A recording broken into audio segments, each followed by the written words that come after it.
Kita cuba kumpul surah Al-Ikhlas tuan-tuan daripada sekarang. Sehari 100 cukup tuan-tuan. Kita baca Qul huwallahu ahad, sehari 100 cukup. Saya alhamdulillah tuan-tuan, tak tinggal lagi. Kita jangan minta orang bagi kita, belum tentu tuan-tuan. Kalau kita ada duit, kita buat kenduri tahlil, baru orang bagi kita. Kalau 20 orang, malam tu dia baca kat kita berapa kali tuan-tuan? 3 kali. 20 kali 3 kali baru 60 kali. 3 malam baru dapat tuan-tuan 180 kali. Tuan-tuan kena keluar duit RM500 satu malam, RM200 satu malam, baru dapat Al-Ikhlas 180 kali. Tuan-tuan, jangan kita harap kesian orang. Kesiankan diri sendiri dulu.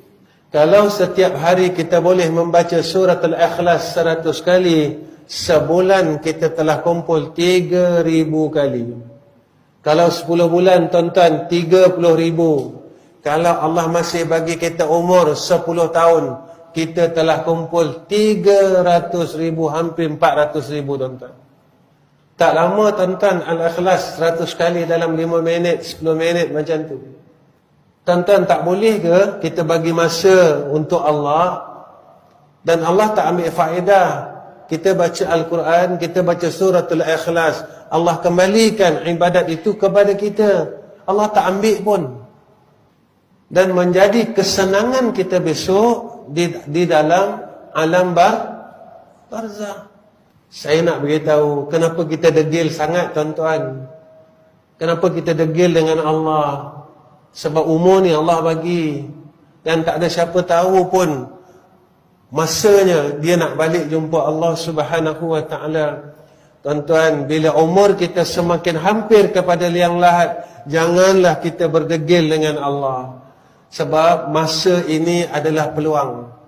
Masa ini adalah rahmat. Allah bagi kita masa ni tuan-tuan, bermakna Allah beri kita rahmat untuk kita buat persiapan untuk kita duduk dalam liang lahat.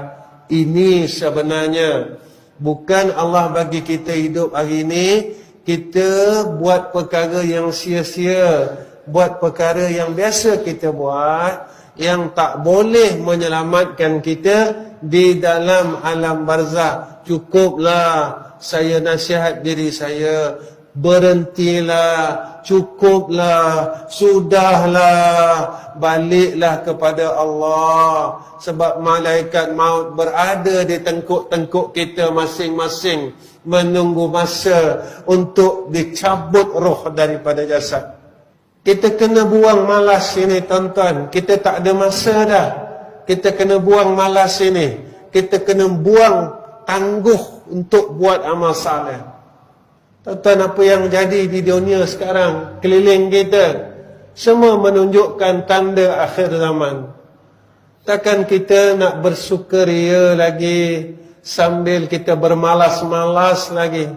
Walhal umur kita dah hampir kepada penghujung zaman, penghujung titik untuk kita balik kepada Allah Subhanahu wa taala. Tuan-tuan,